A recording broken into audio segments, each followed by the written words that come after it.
GST यानी goods and service tax जब India में आया था तो बहुत सारे इंडियन मीडिया के द्वारा, वैसे इंडियन मीडिया तो मर गई है, जो गोदी मीडिया उनके द्वारा और बहुत ज्यादा जो अंधभक्त हैं, जो अनपढ़ हैं, जिनके पास ज्ञान नहीं, वो इतना भूखा गया था, इतना बोला गया था कि अब जीएसटी आ गया, हमारा देश सुधर जाएगा, सरकार की तरफ से बहुत सारी सुविधाएं दी जाएगी।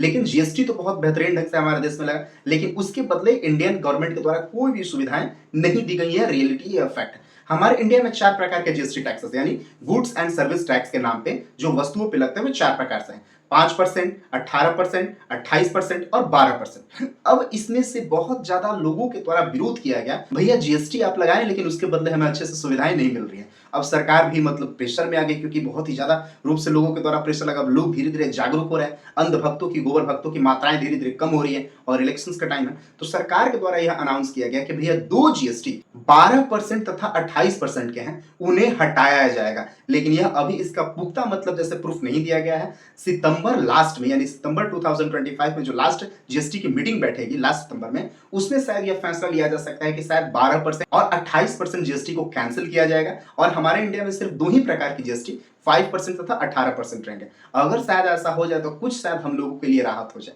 लेकिन इंडियन गवर्नमेंट, ये सच्चाई है, कड़वी है लेकिन सच्चाई है, इंडियन गवर्नमेंट के द्वारा जिस तरह से हमारे इंडियन से टैक्स लिया जाता है, खून चूसा जाता है, वैसी सुविधाएं हम इंडियंस को नहीं दी जाती इंडियन गवर्नमेंट के द्वारा। और बहुत सारे अंधभक्त हैं, गोबर भक्त हैं, जो गधे भक्त हैं, उनको इससे कोई फर्क नहीं पड़ता। उनको सिर्फ इससे फर्क पड़ता है हिंदू, मुस्लिम, मंदिर, मस्जिद, अब्दुल पंडित। और इंडियन मीडिया तो साफ एकदम मर गई है, साफ एकदम चिंता मतलब जल गई है। सिर्फ और सिर्फ गोदी मीडिया बचा है। तो अगर शायद जीएसटी कुछ कम हो जाए या खत्म हो रहा है तो कुछ हद तक हम लोग के लिए बहुत बेहतरीन है। वैसे आपकी क्या राय है, कमेंट में जरूर बताएं।